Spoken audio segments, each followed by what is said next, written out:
जय श्री कृष्ण बच्चों।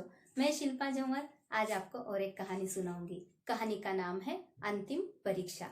बच्चों, जैसे आप सभी स्कूल जाते हो वैसे पहले के जमाने में सभी बच्चे गुरुकुल में शिक्षा प्राप्त करते थे।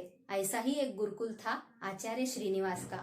आचार्य श्रीनिवास अपनी विद्वत्ता, तपश्चर्या, अनुशासन, स्वावलंबन और शांति प्रिय स्वभाव के लिए बहुत प्रसिद्ध थे और उनके गुरुकुल में कई बच्चे शिक्षा प्राप्त करते थे। एक बार की बात है, दिवाली का समय नजदीक आ रहा था और सभी बच्चों को अपने घर दिवाली मनाने के लिए जाने का मन हो रहा था। कुछ बच्चों ने हिम्मत कर आचार्य जी से दिवाली मनाने के लिए घर जाने की अनुमति मांगते हुए निवेदन किया। तब आचार्य जी ने कहा कि अगर तुम्हारी परीक्षा हो गई है, तुम परीक्षा में उत्तीर्ण हो गए हो तो तुम घर जा सकते हो, मैं तुम्हें रोकूंगा नहीं। ये सुनते ही सभी बच्चे उतावले हो गए और अपना अपना सामान बांधने लग गए। बच्चों, पहले के जमाने में लोग नाव से यात्रा करते थे तो शाम का समय हो रहा था। सभी बच्चे सोचने लग गए कि नाव एक ही है तो हमें जल्दी जाना चाहिए और वो जल्दी से निकल पड़े। सामने रास्ते में देखते हैं तो क्या कांटे बिखरे पड़े थे। वे चिंतित हो गए कि अब आगे जाना संभव नहीं है, अब क्या करें। तभी एक शिष्य जिसका नाम था सुव्रत, तो उसने कहा कि हमें यह कांटे हटाना चाहिए, नहीं तो गुरुजी जब सुबह स्नान के लिए नदी पर जाएंगे और अंधेरा होगा तो उन्हें कांटे चुभ जाएंगे।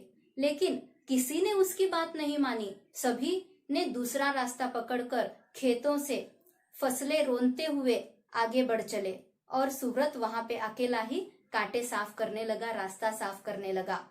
सभी बच्चे नदी के किनारे निकल पड़े और जब नदी को और नाव को उन्होंने देखा तो वो खुशी खुशी और जल्दी जल्दी चलने लग गए। जब वो आगे बढ़े तो वहां पे उन्होंने गुरुजी को देखा और वे आश्चर्यचकित हो गए और गुरुजी के चेहरे पर नाराजगी झलक रही थी। गुरुजी ने कहा, सिर्फ पुस्तक पढ़कर या परीक्षा उत्तीर्ण होकर शिक्षा पूरी नहीं होती। जिस रास्ते पर आप जा रहे हो उस रास्ते के कांटे आपको निकालना आना चाहिए। आपको सभी की मदद करनी आनी चाहिए। मदद की भावना, सद्भावना की भावना आपके मन में होनी चाहिए। अपने प्रति, देश के प्रति, परिवार के प्रति, समाज के प्रति आपके अंदर मदद की बोध होना शिक्षा से भी ज्यादा महत्वपूर्ण है।